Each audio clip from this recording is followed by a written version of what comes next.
এই কোরআনের ভুল বের করতে গিয়া কত মাস্তান যে মাস্তানি করলো, পারলো না। বরং এই কোরআনের ভুল ধরতে গিয়া বহু আল্লাহর বান্দা কোরআনের কাছে মাথা নত করেছে। আমেরিকার বৈজ্ঞানিক নীল আর্মস্ট্রং, মাইকেল কলিন্স চাঁদের দেশে গেল, চাঁদের গায়ে গিয়া দেখে মাঝখান দিয়া ফাটল দেখা যায়। ছবিটারে আমেরিকার ল্যাবরেটরি কম্পিউটারে দিল, দেওয়ার পরে বলে ওই কম্পিউটার অটোমেটিক অ্যান্সার দিয়ে দিল চাঁদের গায়ের ফাটল নতুন কোনো কিচ্ছু না, এটা হাজার হাজার বছর আগে ছবি, ফাটলের ছবি। নীল আর্মস্ট্রং, মাইকেল কলিন্স বলে ইতিহাস তো ভালোই গবেষণা করলাম, আমরা জেনেছি ১৫০০ বছর আগে আব্দুল্লাহর সন্তান মুহাম্মদ আঙ্গুলের ইশারা করেছিল, চাঁদ দুইটা খণ্ড হয়ে গেছিল। ১৫০০ পরেও যদি ওই ফাটলের সাক্ষী পাওয়া যায় তাহলে আর খ্রিস্টান থেকে লাভ নাই। আমরা সেই মুহাম্মদের উপরে ঈমান এনে কালেমা পড়ে নিলাম। ইয়া ইলাহি তু মেরা মাবুদ হ্যায়, ইয়া ইলাহি তু মেরা মাশুক হ্যায়, লা রাইবা ফি। এটা এমন কিতাব, কোনো ভুল নয়, কোনো ভুল নাই। আল্লাহর কোরআন ছাড়া পৃথিবীতে যত লেখকের বই সবাই লিখে দেয়, আমার কিতাবে যদি কোনো ভুল পাও জানায় দিও, আমি পরবর্তী সংস্করণে সংশোধন করে দিব। আর আল্লাহ এমন একটা কিতাব দিয়া শুরুতেই চ্যালেঞ্জ দিয়া বলেন এর মধ্যে কোনো ভুল নাই। পৃথিবীর বড় বিশ্ববিদ্যালয় অক্সফোর্ড বিশ্ববিদ্যালয় থেকে ডিগ্রি নিয়া ভারতের জমিনে বসবাস করলো শিব শক্তি স্বরূপজি। লম্বা ডিগ্রি নিল, বিভিন্ন ডক্টরেট ডিগ্রি নিয়া খ্রিস্টানদের ইনজিল কিতাব, তাওরাত কিতাব, সব ধর্মগ্রন্থ রিসার্চ করা শুরু করলো। হিন্দুদের গীতা, রামায়ণ সব কিছু পড়ে পড়ে দেখলো প্রত্যেকটা ধর্মগ্রন্থর মধ্যে মুহাম্মদের নাম পাওয়া যায়। এই মুহাম্মদকে আর ইসলামের কথা শোনা যায়, ইসলাম ধর্মটা কেমন। সব ধর্মের বই পুস্তক রিসার্চ করার পরে আল্লাহর কোরআনটা যখন ডক্টর ইসলামুল হক, তার পরবর্তী নাম শিবশক্তি স্বরূপজি, যখন কোরআনটারে হাতে নিল, দেখি কোরআনের মধ্যে কোনো ভুল পাওয়া যায় কিনা। আল্লাহর বান্দা কোরআনটারে রিসার্চ করতে করতে সীমানায় যখন পেরিয়ে বলল, আল্লাহর শপথ, ওই মালিকের শপথ, আমি কোরআনের ভুল ধরতে গিয়া ধরা পড়ে গেলাম। কোরআনের আয়নায় আমার জীবনের সব ভুল ধরা পড়ে গেল। আর দেরি করে নাই, 17টা, কেউ বলেছেন 22টা ডক্টরেট ডিগ্রিধারী শিবশক্তি স্বরূপজি, টাকার অভাব নাই, সম্মানের অভাব নাই, শেষ পর্যন্ত কালেমা পড়ে মুসলমান হলো। পরবর্তী মুসলিম নাম হলো তার ইসলামুল হক। একদিন তিনি বাংলাদেশেও আসছিলেন, যখন আমাদের এরশাদ সাহেব ক্ষমতার চেয়ারে ছিল, ওই ভারতের বান্দা ইসলামুল হক আমাদের দেশে আসছিল। ভারতের সরকারের চাপে থাকতে পারে নাই, শেষ পর্যন্ত জীবন দিয়া বিদায় হয়ে পৃথিবী থেকে চলে গেল। আল্লাহর কালামের ভুল আজও পর্যন্ত বের করতে পারে নাই। আল্লাহ চ্যালেঞ্জ দিয়ে দিছে, পারলে একটা বের কর। আল্লাহর কালামের একটা অক্ষরের যদি ভুল ধরায় দিতে পারো, আমরা কোরআন পড়ব না, কোরআন মানব না, আমরা টুপিদারি ফালায় দিব। আজও পর্যন্ত কোরআনের কোনো ভুল পাওয়া যায় নাই, বরং যারা কোরআনের মধ্যে হাত দিছে তাদের জীবনের ভুল ধরা পড়ে গেল। বাদশাহ মামুন রশিদের জমানায় একটা লোক ছিল, কিতাব বাদাই করে করে বাজারে বিক্রি করত। তাওরাত, জবুর, ইনজিল এরকম বিভিন্ন কিতাবাদি বাদাই করে পৃষ্ঠা ওলট পালট করে দিত। ওই বান্দা একদিন কোরআন শরীফ বাদাই করতে গিয়া উল্টা পাল্টা পৃষ্ঠা দিয়া লেখা উল্টা পাল্টা করে যখন ছাড়লো, দেরি নাই, বাজারে যাওয়া মাত্র ধরা খেয়ে গেল। এমন ধরা খাওয়ার পর মামুন রশিদের দরবারে হাজির করা হলো। কানে ধরে তওবা করে কান্না করে সারেন্ডার হয়ে গেলাম, যত বাটপারি করব কোরআনের সামনে কারো বাটপারি টিকবে না। ওয়ামাকারু ওয়ামাকারাল্লাহ, ওয়ামাকারু ওয়ামাকারাল্লাহ, ওয়াল্লাহু খায়রুল মাকিরিন।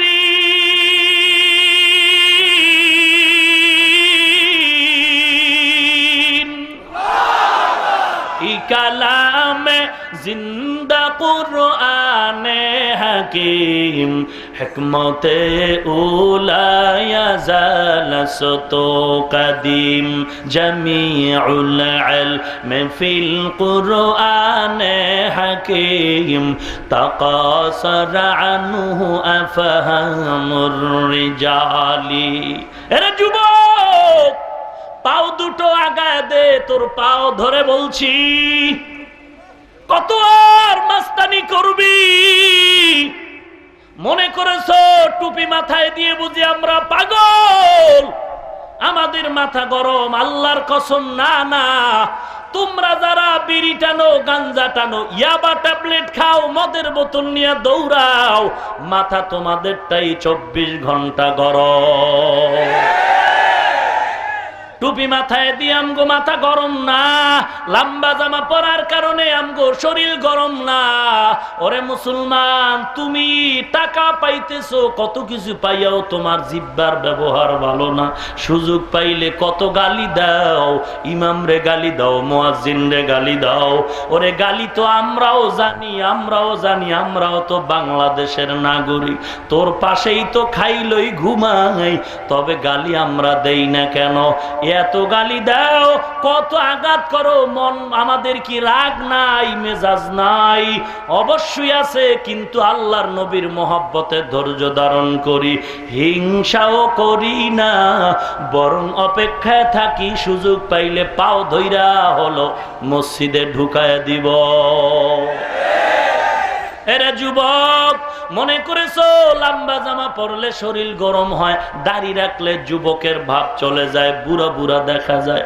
ওরে যুবক, তোদের থেকে কি জ্ঞান আমগো কম? না, মোটেও কম নাই রে বাবা। যদিও তুমি আমার থেকে বহু ডিগ্রি নিয়েছো, টাকা পয়সা কামাই করেছো, আমাদের যদিও কোনো চাকরি নাই, কোনো সার্টিফিকেট নাই, আমরা কওমি মাদ্রাসায় পড়েছি। বলো, মনে করেছো মাদ্রাসায় পড়লে কি হবে? চাকরি পাওয়া যাবে না, চাকরি পাওয়া যাবে না? ওরে বাবা, তুমি এই প্রশ্ন কেন করো? আমরা তো কোনোদিন চাকরির জন্য অ্যাপ্লিকেশন করি নাই, সরকারের কাছেও বলি নাই আমাদের একটা চাকরি দাও। সরকার আমাদের কওমিয়া মাদ্রাসাকে স্বীকৃতি দিতে চায়, আমাদের উলামায়ে হযরতদের একটা আওয়াজ। আমরা সরকারি কোনো নিয়ন্ত্রণ চাই না। ভারতের মধ্যে আমাদের দেওবন্দ মাদ্রাসাকে যেমন মূল্যায়ন এম এর মান দিয়েছে, আমরা এমন একটা মান চাই। সরকারের কাছে চাকরির জন্য আমগো চলার দৌড়ানোর দরকার নাই, কারণ সরকারি চাকরি ছাড়া 40 বছর এই দেশের মধ্যে আলেম ওলামা হাফেজ কারি সাহেবরা কেউ কোনোদিন সার্টিফিকেটের অভাবে, চাকরির অভাবে রাস্তায় রাস্তায় ভিক্ষা করে নাই। যদিও ইমামের বেতন 5,000 6 মাস বাকি, মুয়াজ্জিনের বেতন 3,000 9 মাস বাকি, কোনোদিন ভিক্ষাও করে নাই, আন্দোলনও করে নাই। অথচ তোমরা সরকারি বেসরকারি চাকরি করো, 20,000 টাকা ডান হাতে বেতন নাও, আবার টেবিলের নিচে হারাম হাদিয়ার নাম দিয়া 30,000 খাইয়াও তোমাদের মাথায় তুই গরম। সরকারেরটা খাইয়া আবার সরকারের বিরুদ্ধে আন্দোলন করো, বেতন যদি না বাড়াও গদির মধ্যে লাল বাতি জ্বালায় দিব। অথচ আমরা অল্প টাকা খাইয়াও কোনো আন্দোলন নাই। আমাদের এত গালি দেওয়ার পরে আমরা বরদোয়াও করি না, বরং দিল দিয়া দোয়া করি, আল্লাহ তুমি হেদায়েত দাও, চাকরিওয়ালাদের বরকত দাও, ব্যবসায় বরকত দাও, অসুস্থ রোগী সুস্থ বানাও, কবরওয়ালাদের কবর জান্নাতের বাগান বানাও। এত গালি শোনার পরেও, বেতন বাকি রাখার পরেও আমরা গালি দিলাম না, দোয়া করি। এরপরেও কিছু বেঈমান এই জমিনে আছে, টুপিওয়ালা দেখলে সহ্য করতে পারে না। ভাইরা আমার, তবে এটা কিন্তু নতুন রোগ না, এটা পুরান রোগ। এই রোগে নমরুদ সাইজ হয়ে গেছে, এই রোগে সাদ্দাত ধ্বংস, এই রোগের কারণে হামান ধ্বংস, কারুন ধ্বংস, এই রোগের কারণে বেঈমানেরা ধ্বংস, ব্রিটিশরা ধ্বংস, ইংরেজরা ধ্বংস। অতএব এই রোগ তাড়াতাড়ি চিকিৎসা করো, আল্লাহওয়ালার কাছে যাও, না হয় তোমরাও এই রোগে ধ্বংস হয়ে যাইবা।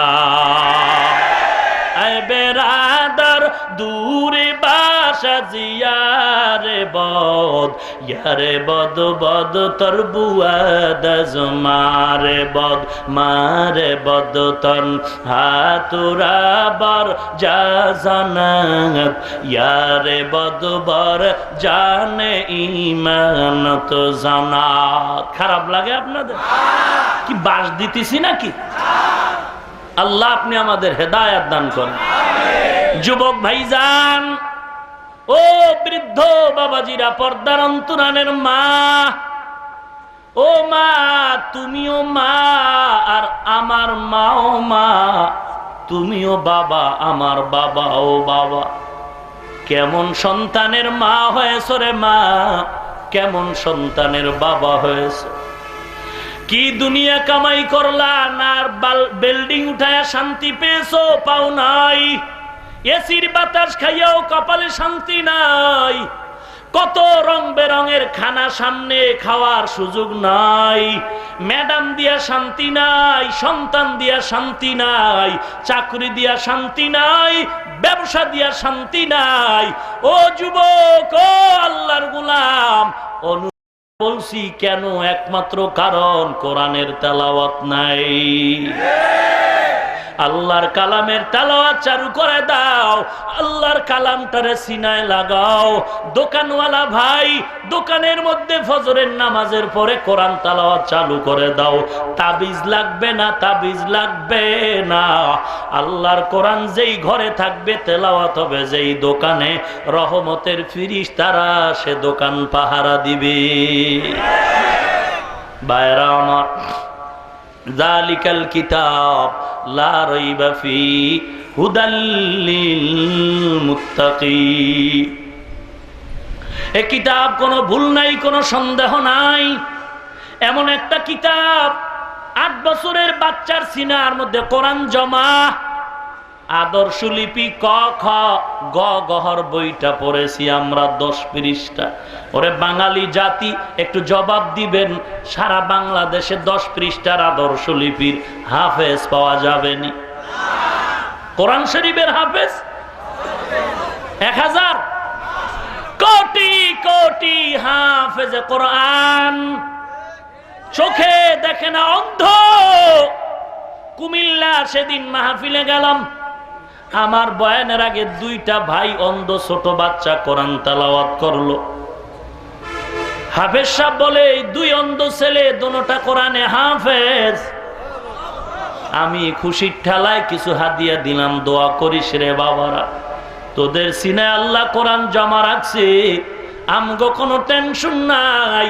সারা দুনিয়ার বেঈমানেরাও যদি কাগজের লেখা কোরআন পুড়িয়া ফালাও, আমগো টেনশন নাই। কারণ এই জমিনে কোটি কোটি ছেলের সিনার মধ্যে কোরআন জমা। আমার মা বোনের সিনার মধ্যে কোরআন জমা আছে, মা বোনেরাও কোরআনে হাফেজা আছে। তোমরা কাগজের কোরআন যদি বিদায় করে দাও, আমরা আবার ছেলেদের বলবো তোরা নতুন করে তেলাওয়াত কর, আমরা আবার কোরআন নতুন করে লিখে নিব। তোরা যদি জ্বালায় দাও, পারবি না। এই জমিনে কোরআন আমার আল্লাহ হেফাজত করবে।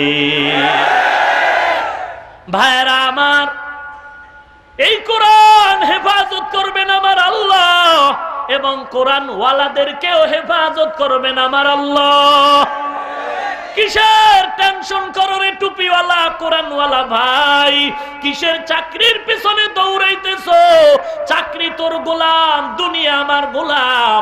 দুনিয়া আমার গোলাম, আমি দুনিয়ার গোলাম নয়। দুনিয়া আমার জন্য বানাইছে, আমাকে দুনিয়ার জন্য বানানো হয় নাই। অতএব আমি দুনিয়ার পেছনে কেন দৌড়াবো? টাকার পেছনে কেন দৌড়াবো? টাকা খুঁজে খুঁজে আমাকে দৌড়ায় নিবে, আমাকে খুঁজে নিবে। আমি টাকার গোলাম নয়, টাকা আমার গোলাম। ওরে নবীর উম্মতের দল, টাকা তোমার গোলাম ঠিক, তবে গোলামি ততক্ষণ করবে যেদিন তুমি আল্লাহর গোলামি ঠিক মতো করবা, সেদিন দুনিয়া তোমার গোলাম হয়ে যাবে। ওরে নবীর উম্মত, কোরআন জবানটারে মোহব্বতের সাথে ধরে নাও। ওরে যুবক আল্লাহর গোলাম, কয়দিন আর বাহাদুরি করবা? তোমার অন্তরে যেমন গুনাহের দিকে মনটা টানে, আমার অন্তরটাও গুনাহের দিকে টানে। তোমার অন্তরে যেমন গুনার আকর্ষণ, আমার অন্তরেও গুনার আকর্ষণ আছে। মনটা কি চায় না দাড়িটা কাইটা শার্ট প্যান্টটাই লাগাইয়া এরপরে নাচ গান করি? কত আরাম, কত মজা, কে না বুঝে? এই বুঝটা তো আমারও আছে, অন্ধ না। কিন্তু না রে মুমিন না, দুনিয়ার রং তামাশা কিচ্ছু না। অন্ধকার কবর তোমার সামনে অপেক্ষমান। ওই কবর বড় কঠিন একটা জায়গা। আল্লাহর নবীর সাহাবী ওসমান রাদিয়াল্লাহু তাআলা আনহু কবরের কিনারা দিয়া যখন যাইতেন, হাউমাউ করে কান্না করতেন। কিরে ওসমান, কবর দেখলে এত কেন কান্না করেন? বলে, মরণের পরে প্রথম ঘাটি হলো অন্ধকার কবর। এরে যুবক ভাই, এত কিছু বুঝায় বলি না যে তুমি আমার মতো হুজুর হয়ে যাও, বরং আমি বলবো তুমি তোমার মতো হও। তুমি তোমার মতো হও। তোমার মতো হওয়ার মানে হলো তোমার মতো যুবক দাড়িওয়ালা নামাজি স্কুলে পড়ে, কলেজে পড়ে, RAB, army, police, BDR, OC, DC, এসপির অভাব নাই। তুমি তাদের মতো হয়ে যাও। তোমার মতো যুবক কোটি টাকার মালিক, ব্যবসা করে, চাকরি করে, শ্রমিকের কাজ করে, ড্রাইভারি করে, কৃষি কাজ করে, অভাব নাই। তুমি কেন পারো না রে বাবা? জবাব নাও, তোমার কপাল পুরাটা পুড়ে গেছে।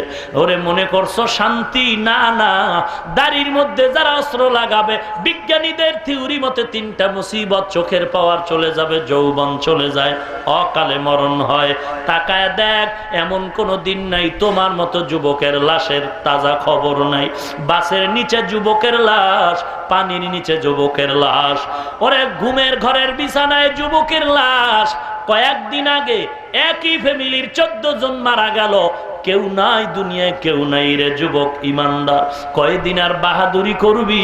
গত কোরবানির আগের জুমা গুলশানে জুমায় গেলাম, নামাজের বয়ান করতে যাব। এতি টাইমে একটা যুবক ছেলে আমার গুলশান মসজিদে ঢুকলো। ঢুকিয়াই আমার সামনে গিয়া দেখি চোখের পানি ছেড়ে কান্না করে। আর তার একটা দামি বড় মোবাইল আমার হাতের মধ্যে দিল। মোবাইলটার মধ্যে তাকায় দেখলাম একটা বখাটে যুবক, শার্ট প্যান্টটাই পরা, গলায় চেইন লাগানো।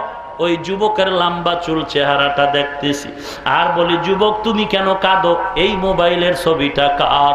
আল্লাহর শপথ করে বলি, মিথ্যা বলি না রে যুবক।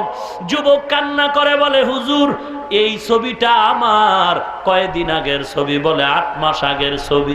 এখন তোমার গালে দাড়ি দেখা যায়, মাথায় টুপি দেখা যায়, পাগড়িও লাগাইছো, লম্বা জামা পরছো। এই ছবি কতদিন আগের? যুবক বলে 8 মাস আগের ছবি। 8 মাস তুমি কি করতা? যুবক চোখের পানি ছেড়ে বলে, হুজুর লজ্জা হয় পরিচয় দিতে। কি কাজ করতা তুমি যুবক? যুবক বলে, হুজুর আমি এদেশের একজন গান গাওয়ার শিল্পী ছিলাম। গান গাইতাম, নাটক করতাম, কৌতুক করতাম, আমি শুটিং এ যাইতাম। এই ঘটনার পরিবর্তন কেমনে হলো? যুবক চোখের পানি ছেড়ে বলে, হুজুর আমি 8 মাস আগে জামালপুরে গিয়েছিলাম একটা শুটিং করার জন্য। বন্ধু বান্ধবীদের নিয়ে চললাম। ওখানে গিয়া আল্লাহর কুদরত, আমার মোবাইলে হঠাৎ করে একটা বয়ান বাজতে শুরু হলো। ইউটিউব থেকে বয়ান শুনলাম। 2-3 মিনিট শোনার পর কেন যেন কোরআনের তেলাওয়াত ভালো লাগলো, ইসলামের কথা ভালো লাগলো। আমি আর একটু দীর্ঘ সময় কোরআনের কথা শুনতে শুরু করলাম। আমার বান্ধবীরা কয়, আয় আয় তাড়াতাড়ি গানের শুটিংটা শেষ করে নাও। আমি কোন রকম শুটিং শেষ করে ঢাকায় চলে আসলাম। ওদের থেকে বিদায় নিয়ে কৌশলে আমি আমার বাসায় চলে গেলাম। বাসায় যাওয়ার পর আমি শত শত শার্ট প্যান্ট গুলো ফালায় দিয়া বাজারে গিয়ে একটা লম্বা জামা কিনলাম, আর একটা টুপি কিনে আমি দাড়ি রাখা শুরু করলাম। আজান যখন হয় আমি দৌড়ায় আল্লাহর ঘরে নামাজের কাতারে দাঁড়াই। আমারে এখন বন্ধু বান্ধবরা কল দেয়, আমি মোবাইল রিসিভ করি না। আমি আর একটা আলাদা সিম কিনে মোবাইল ব্যবহার করা শুরু করছি। কিন্তু যেই বয়ানটা আমার পরিবর্তন আসলো, তালাশ করতে শুরু করলাম বয়ানটা কার। অনেকের দেখাইতে গিয়া ইমাম সাহেবরে দেখাইলাম, ইমাম সাহেব বলে এই বয়ান হাফিজুর রহমান কুয়াকাটার বয়ান।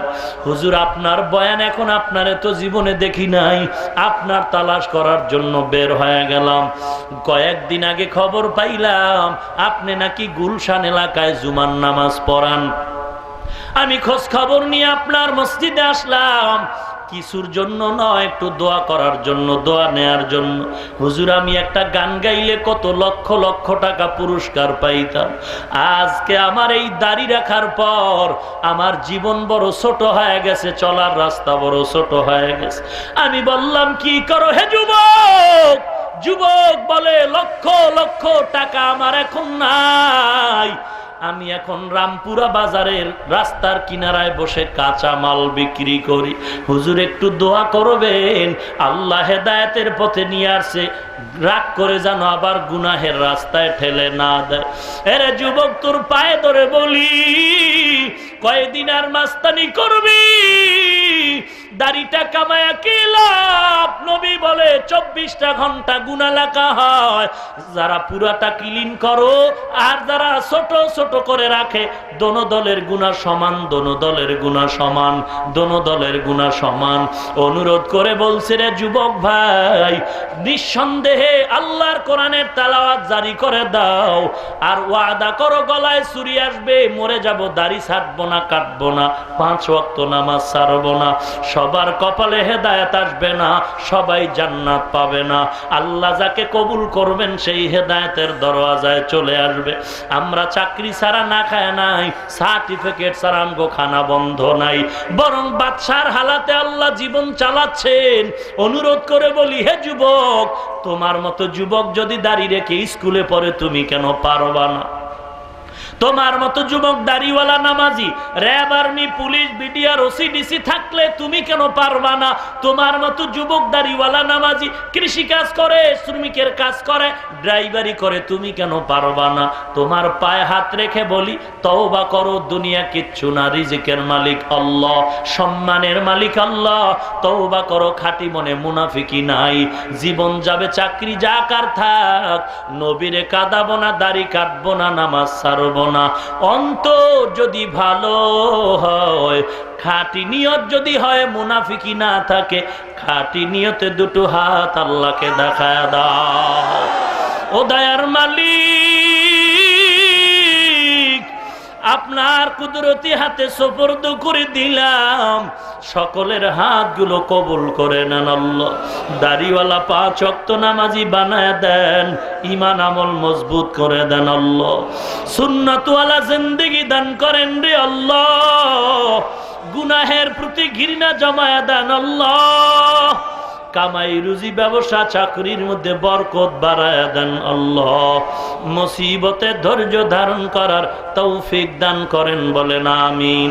আলহামদুলিল্লাহি রাব্বিল আলামিন, ওয়াসসালাতু ওয়াসসালামু আলা সাইয়্যিদিল আমবিয়াই ওয়াল মুরসালিন وعلى آله وأصحابه أجمعين. ربنا ظلمنا أنفسنا وإن لم تغفر لنا وترحمنا لنكونن من الخاسرين. ربنا آتنا في الدنيا حسنة وفي الآخرة حسنة وقنا عذاب النار.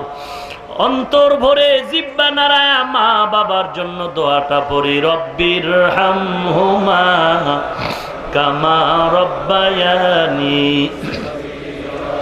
রব্বির হামহুমা কামা रब्बयानी सगीरा, बता हमको तेरे राह किस तरफ है, तेरे राह पर चला हमको खुदाया।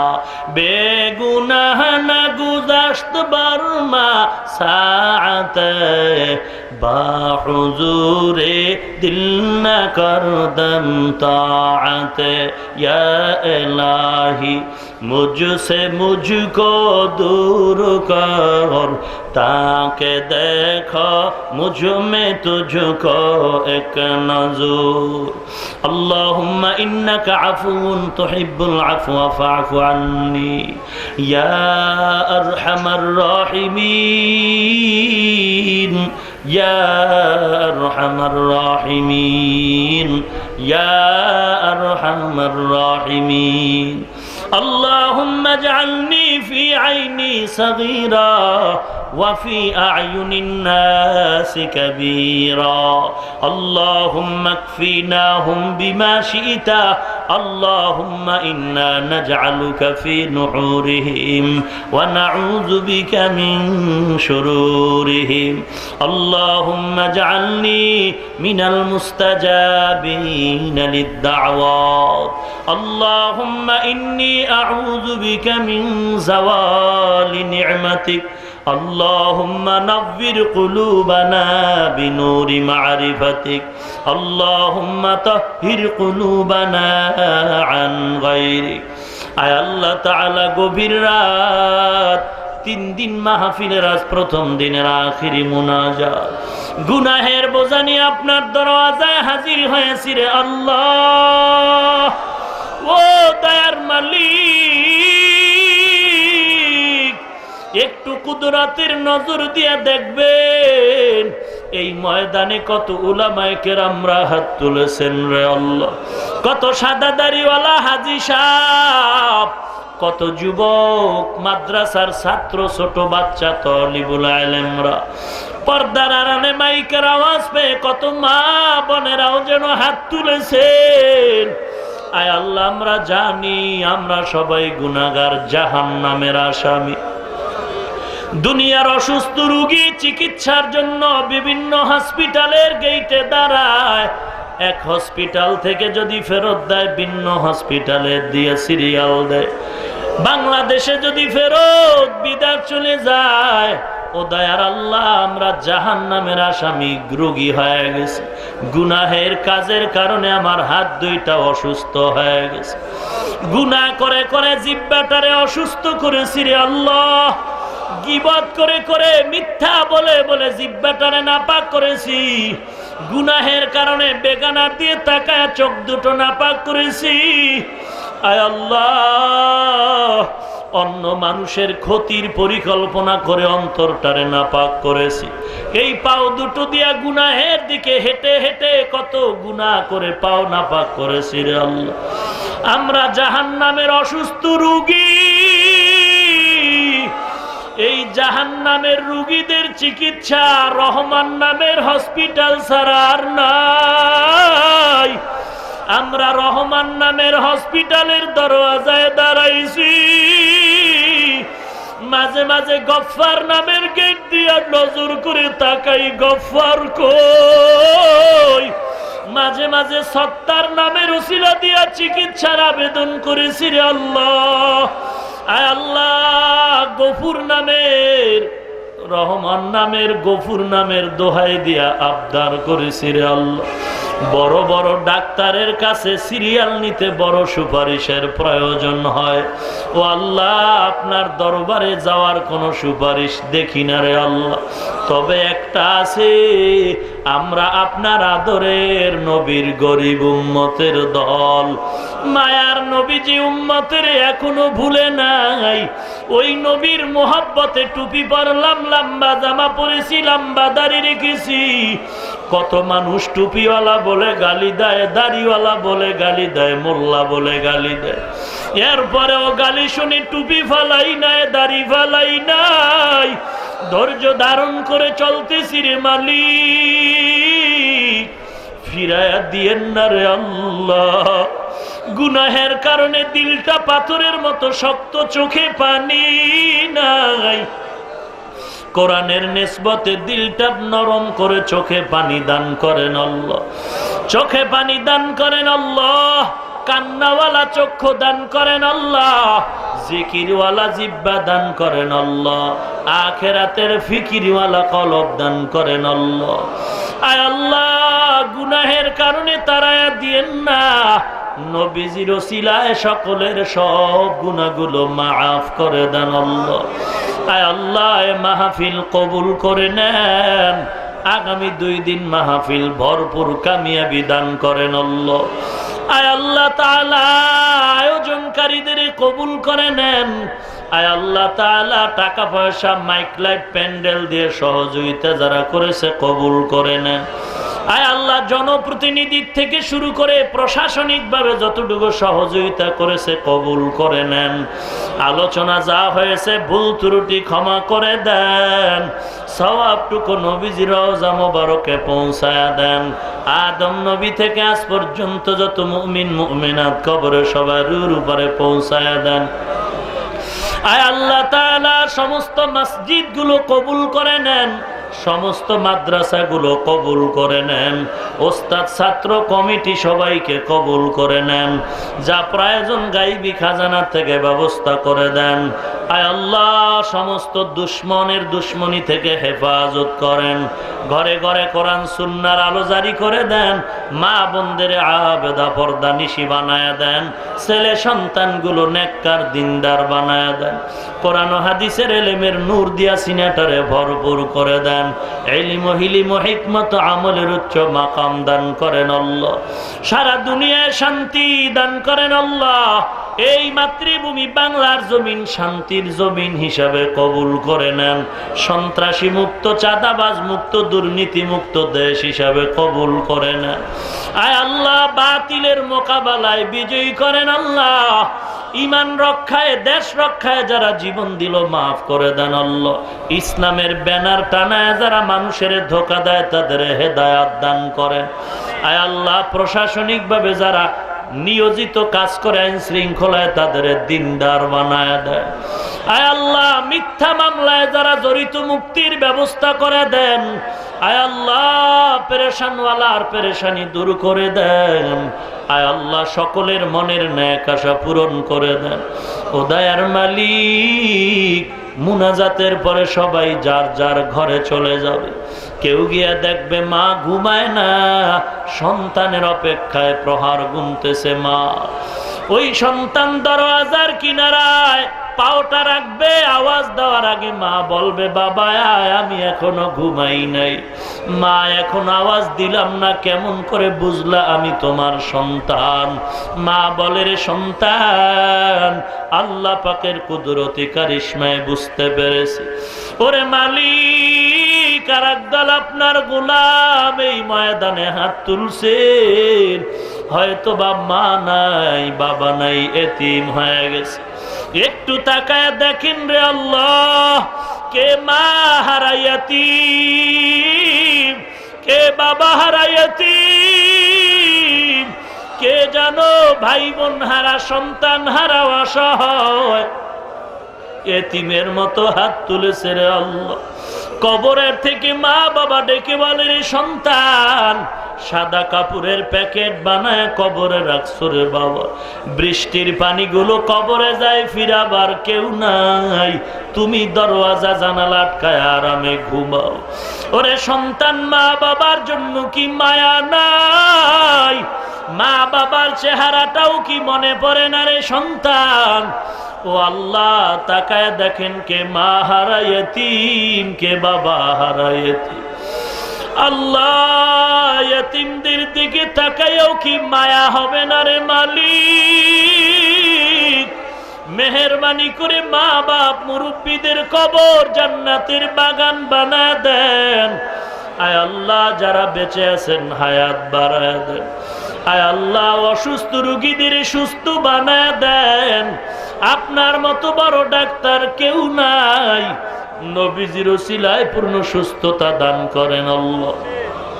আয় আল্লাহ তাআলা, গুনাহগার বলে তাড়ায়া দিয়েন না, ঘুমের ঘরে হলেও নবীজির সাথে মোলাকাত করায় দিয়েন। আপনার ঘর বাইতুল্লাহ নবীর রওজা জিয়ারতের তৌফিক দান করেন আল্লাহ। আয় আল্লাহ, সারা দুনিয়ায় খেদমতের জন্য কবুল করেন। আয় আল্লাহ তাআলা, মেহেরবানি করে আপনার গোলাম হিসাবে কবুল করে নেন। আয় আল্লাহ, মাদ্রাসার খেদমত করে কবুল করে নেন আল্লাহ। আয় আল্লাহ, মাতুয়াইলা দর্শনগর আগামী 12ই ডিসেম্বর মাদ্রাসার মাহফিল কবুল করে নেন। গায়বী খাজানার থেকে প্রয়োজনীয় সব ব্যবস্থা করে দেন আল্লাহ। আয় আল্লাহ, ঋণ আদায়ের ব্যবস্থা করে দেন আল্লাহ। যারা ব্যবসা করে, চাকরি করে, লেখাপড়া করে, কামাই রুজি ব্যবসা চাকরিতে বরকত বাড়ায় দেন। অহংকার মুক্ত, কিবির মুক্ত, হাসাদ মুক্ত, ইখলাসওয়ালা জিন্দেগি দান করেন। জবানকে হেফাজত করার তৌফিক দান করেন আল্লাহ। সবার সাথে মিল মোহাব্বত পয়দা করে দেন। আয় আল্লাহ তাআলা, মেহেরবানি করে গুনাহের প্রতি ঘৃণা জমায় নেক আমলের তৌফিক দান করেন। আয় আল্লাহ, কোরআনের সাথে সম্পর্ক গড়ার তৌফিক দান করেন। আপনার খাঁটি গোলাম আল্লাহওয়ালাদের বন্ধু হওয়ার তৌফিক দান করেন আল্লাহ। আয় আল্লাহ তাআলা, গুনাহগার বলে কবরে ডাক দিয়েন না রে মালিক। দুনিয়ার কষ্ট, সূর্যের গরম সহ্য করা যাবে, কবরের আযাব সহ্য করতে পারবো না রে আল্লাহ।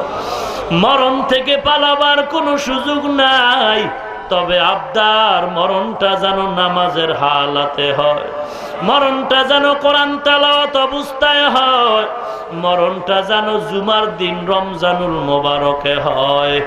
গুনাহগার বলে যেন কবরে না যায়, গুনাহ নিয়ে কবরে যাব না রে মালিক। দুই পাশের মাটির চাপ সহ্য করতে পারবো না রে আল্লাহ। গুনাহগার অবস্থায় কবরে ডাক দিয়েন না, আজরাইলের পাঠায়েন না রে আল্লাহ। আয় আল্লাহ, এই ময়দানে কারো হাত কি পছন্দ নাই, সাদা দাড়িওয়ালাদের মোনাজাত কবুল করে নেন। যুবকদের মাফ করে দেন, ছাত্রদের মাফ করে দেন আল্লাহ। উলামায়ে কেরামদের আমিনগুলো কবুল করে নেন। আয় আল্লাহ, আহলে হক উলামাদের এক বানায় দেন। পদের লোভ, দুনিয়ার লোভ অন্তর থেকে দূর করে দেন। আয় আল্লাহ, গীবত শিকায়েত থেকে জবান হেফাজত করার তৌফিক দান করেন। আয় আল্লাহ তাআলা, কোরআনের সাথে সম্পর্ক জোড়ায় দেন। প্রত্যেকটা মা বাবাকে নেককার সন্তানের মা বাবা হিসাবে কবুল করে নেন। আয় আল্লাহ, সমস্ত দুশমন থেকে কুদরতি হাতে হেফাজত করেন। আয় আল্লাহ, চলার পথে কুদরতি হাতে হেফাজত করেন আল্লাহ। আয় আল্লাহ, সকলের দিলের নেক আশাগুলো পূরণ করে দেন। সুবহানাল্লাহি ওয়া বিহামদিহি, সুবহানাল্লাহিল আযীম। ওয়া সাল্লাল্লাহু তাআলা আলা খাইরি খালকিহি মুহাম্মাদিন ওয়া আলিহি ওয়া আসহাবিহি আজমাইন। আমিন আমিন আমিন বিরহমাতিকা ইয়া আরহামার রাহিমিন।